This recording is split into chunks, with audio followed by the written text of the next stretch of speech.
পর্দা নামল বিশ্ব চলচ্চিত্রের মর্যাদাপূর্ণ আয়োজন কান চলচ্চিত্র উৎসবের ৭৯তম আসরের। ফ্রান্সের দক্ষিণাঞ্চলের মনোরম শহর কানে অবস্থিত পালে দ্য ফেস্টিভ্যাল ভবনের গ্র্যান্ড থিয়েটার লুমিয়ারে গত ১২ মে জমকালো আয়োজনের মধ্য দিয়ে শুরু হয়েছিল এই উৎসবটি। টানা ১২ দিন বর্ণিল আয়োজন শেষে ২৩ মে শনিবার একই ভেন্যুতে অনুষ্ঠিত হয় এর সমাপনী অনুষ্ঠান। বিশ্বের নানা প্রান্ত থেকে আসা সিনেমাপ্রেমী ও তারকাদের উপস্থিতিতে মুখরিত সেই আয়োজনে ঘোষণা করা হয় এবারের বিজয়ীদের নাম। এবারের আসরে সর্বোচ্চ সম্মান স্বর্ণপম জিতে নেয় রোমানিয়ান নির্মাতা ক্রিস্তিয়ান মুঙ্গিউ পরিচালিত চলচ্চিত্র ফিয়র্ড। নরওয়ের পটভূমিতে নির্মিত এই সিনেমাটিতে একটি অভিবাসী ধার্মিক পরিবারের সামাজিক ও পারিবারিক সংকটের গল্প তুলে ধরা হয়েছে।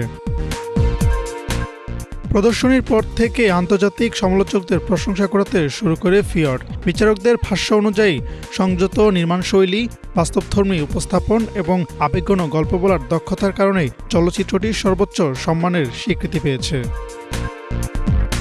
উৎসবের দ্বিতীয় সর্বোচ্চ পুরস্কার গাপ্রি পেয়েছে রুশ পরিচালক আন্দ্রেও জাবিয়া গিন্টসেভের নির্মিত চলচ্চিত্র মিনোটর। অন্যদিকে জুরি পুরস্কার জিতেছে জার্মান নির্মাতা ভ্যালেস্কা গ্রিসবাখ পরিচালিত দ্য ড্রিম অ্যাডভেঞ্চার।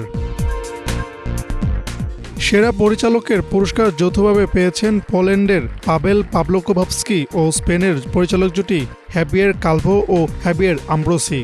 ফাদারল্যান্ড চলচ্চিত্রের জন্য সম্মাননা পান পাভলিকোভস্কি, আর দ্য ব্ল্যাক বল সিনেমার জন্য স্বীকৃতি পান স্প্যানিশ এই পরিচালক জুটি। অল অফ আ সাডেন চলচ্চিত্রে অভিনয়ের জন্য সেরা অভিনেত্রীর পুরস্কার পান ভার্জিনি এফিরা ও তাও ওকামোতো।